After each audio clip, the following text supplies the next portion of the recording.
Good evening, welcome to ITV News. This is Thursday night's calendar. Here are tonight's main stories. Good evening. First tonight, it would be a nationwide first in the fight to make our streets safer. A new app in Lincoln that would allow users to share their location with CCTV controllers who could then monitor them as they walk home. It's part of a successful bid to government by the county's Police and Crime Commissioner for £400,000 to make public places safer, particularly for women and girls. And it comes after several high-profile cases, including the murder of Sarah Everard. Put issues around women's safety in the spotlight. Emma Wilkinson reports. Jessica Beecham there, ending that report by Emma Wilkinson. Well, this is something you've all been talking about on our Facebook page today. Andrew Lambert got in touch. The CCTV operators can't watch everybody. Maybe spend some of the money on other areas which don't have 24-hour manned CCTV.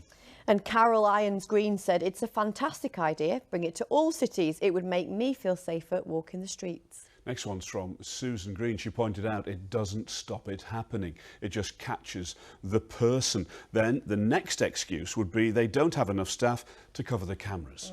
Thanks very much for those. Remember, you can still join in the conversation at facebook.com/calendarnews. But next this evening, to the devastating effect of the mental health of transgender men who are hoping to transition fully but can't because the waiting time for operations can stretch for years. Well, the NHS has recently appointed a new provider after the only previous hospital in the country offering the service had its contract cut. That meant that operations were suspended for a year. There's no clear timing on when operations can resume, though, leaving those affected in limbo. Annie Knowlson has the story. Well, that's Joshua Thomas ending that report there from Annie Knowlson. And if anything in that piece struck a chord with you... Do stay with us, still to come on the programme this evening.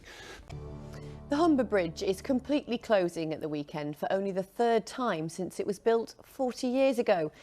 Next tonight, to the efforts being made by our region's supermarkets to help us all become more environmentally friendly. That's such as encouraging us to use refillable containers and donating their waste food.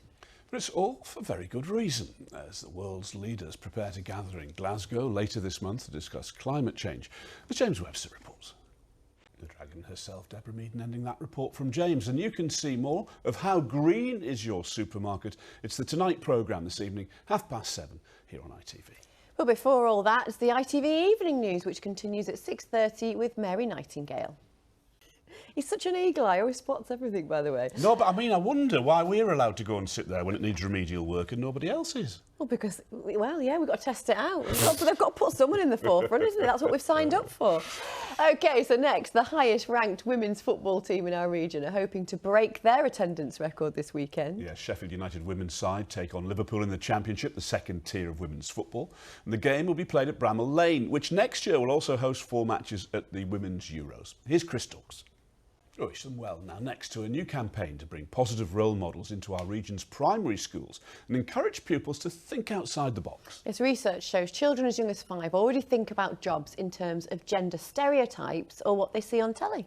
The Primary Futures programme hopes to challenge those misconceptions with school talks from inspiring volunteers. Well, Catherine Walker has been hearing from pupils in South Yorkshire. It's great to see their excitement in their eyes, isn't it? Yeah. And what did you want to be when you were at school then, I Duncan? kind of wanted a really pretty easy life, really. I wanted to be a weatherman. Does that give you an easy life, John? We were all going to the moon and everything, so I wanted to be an astronaut. But of course, well, there you go. There we go. Against it. 21 sounds more reminiscent of sort of July and August. Good place to be today, wouldn't it? Would have been and that's where Brian was. When they get older, photographers, they're brilliant. It's absolutely fantastic.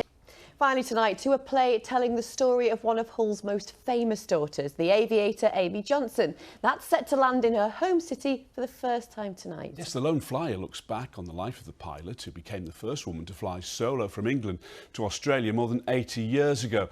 It stars a Hull actor in the lead role and aims to shed new light on the challenges she faced. Here's Jonathan Brown at the Hull Truck Theatre. I'll tell you what, there's no better story really than Amy Johnson's for those young kids, is there? To inspire them. Inspiring women. Fantastic. When she looked up, it was frightening. It was. John Mitchell looks up, it's free. Well, that's it from us. Our next update is at 10:30. The national and international stories are coming up next with Mary Nightingale. But for now, from all the team here on Calendar, thanks ever so much for watching and we'll see you tomorrow. Good night.